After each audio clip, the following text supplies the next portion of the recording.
Harry's Wife, Part 101.85. Their Mission of Self-Destruction. As you know, Valentine Lowe's book is attracting a lot of comment, observation, and reportage. The Sussex Survivor Squad, the self-penned name of those that were involved in the employ of the Sussexes, formed their own informal survivors group to demonstrate the fact that they managed to survive being involved with the gruesome twosome. We now turn to Dan Wooten with an opinion piece for the Mail Online. Perhaps the greatest irony in the campaign by the Sussexes to present themselves as having been silenced by the monarchy is that the very people who have the receipts to prove what really happened are themselves silenced by law. The Sussex Survivor Squad, as they now refer to themselves, are the band of once loyal staff members who made a Herculean bid to keep Harry's wife happy as a new member of the British royal family, only to see their efforts burnt down time and again by the American actress and her deeply unhappy husband, Prince Harry.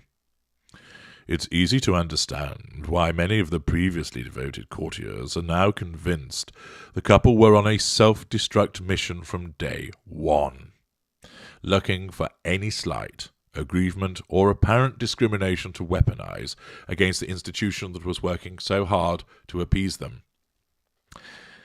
They weren't actually looking out for it, but with the lens of Harry's wife's narcissism. Anything that threatened her sense of control was then viewed as a slight, an aggrievement, or apparent discrimination, and was utilized as such for the purposes of the nullification of that threat to control.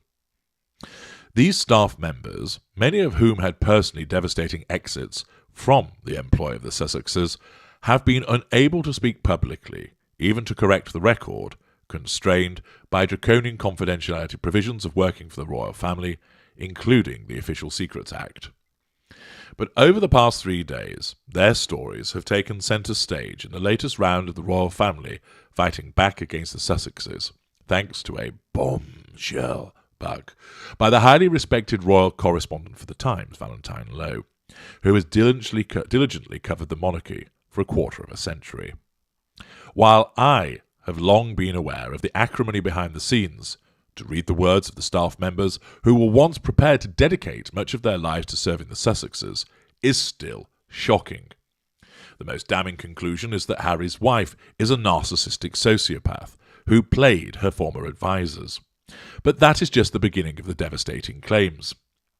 During the walkabout, Harry's wife is reported to have said, "I can't believe I'm not getting paid for this. It was like working for a couple of teenagers," according to the reported words by Lowe of Samantha Cohen, their highly regarded private secretary, who had been recommended by the Queen after years of loyal service.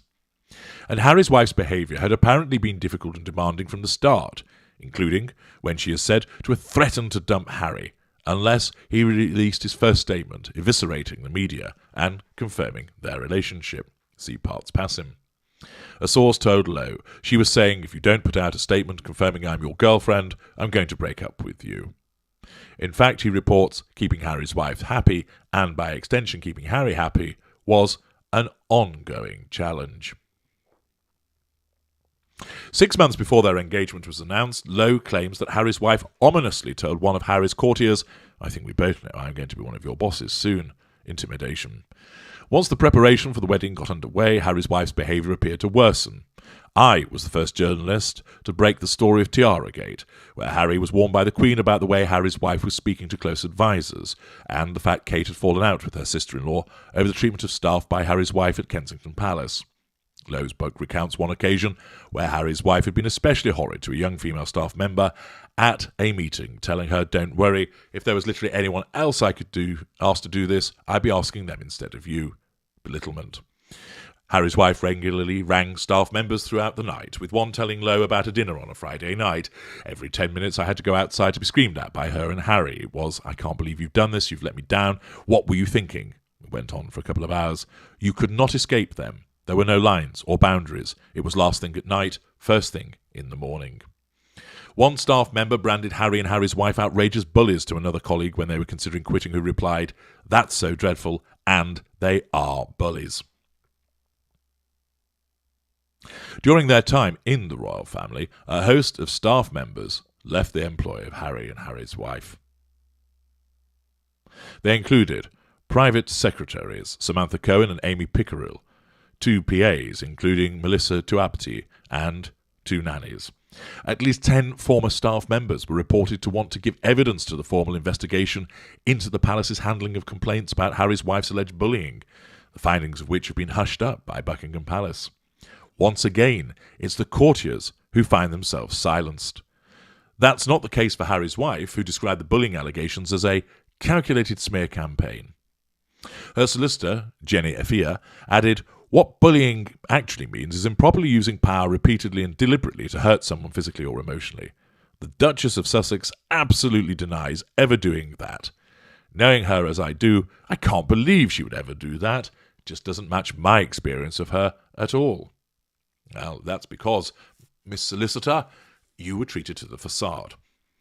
I feel this book is corroboration of years of reporting by myself and other top royal correspondents, which has seen us, completely unfairly, branded both racists and bullies by the Sussex Squad social media trolls simply for accurately reporting the reality of the behaviour by Harry and Harry's wife that culminated in me revealing their decision to Megxit in January 2020.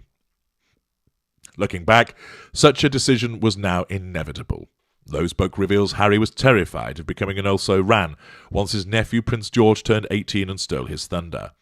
Harry's wife, meanwhile, according to a palace insider, thought she was going to be the Beyoncé of the UK. Such a toxic combination was a recipe for disaster.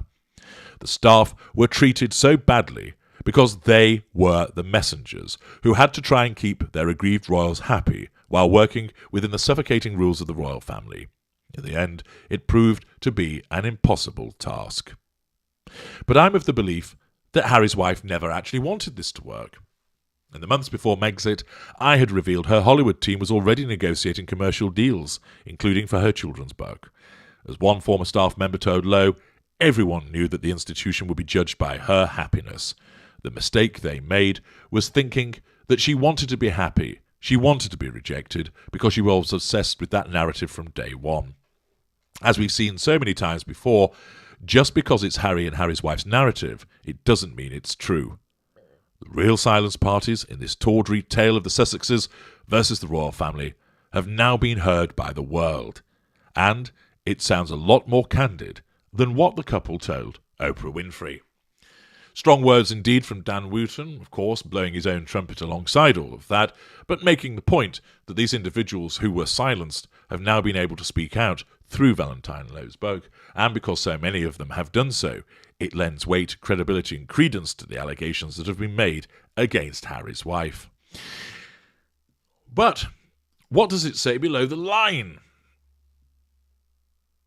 Lucy, to set the record straight and give a fair balance, Oprah should interview the ex-Sussex staff on TV.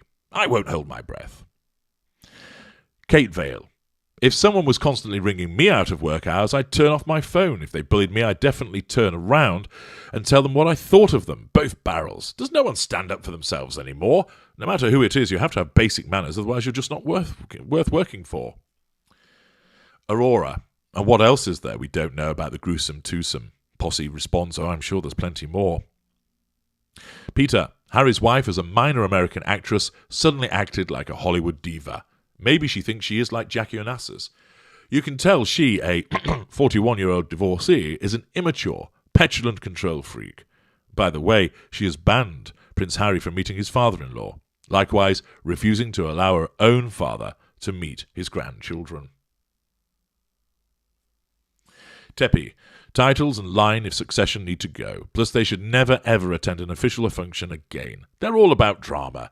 May King Charles's reign be Markled free. Derek SP 1989. Knowing all of this, both of them have given up the right to the victim status they hold so dearly. Zero empathy, kindness or grace was shown by either of them. To think she had the nerve to stand in front of a camera and say, "No one has asked if I'm okay." How do they look themselves in the mirror? Ocean of love. It's about time someone will tell the real truth about Harry's wife. Says Mariah responds, it's happening because the Queen is no longer in charge and able to request silence about her from the family and staff. Russia Mum, I'm glad the staff are speaking out. Wax Lyrical, the sad thing is, I think the whole world was making excuses for her, feeling sorry, only her mother could attend the wedding. We all really wished her well. We should have listened to her siblings and saved everyone a lot of heartache. Dizzle Pop, this is great news. She thinks she can treat people how she likes. This will hopefully teach her a valuable lesson. And hundreds of comments in a similar vein, which is no surprise. I'm H.G. Tudor. Thank you for listening.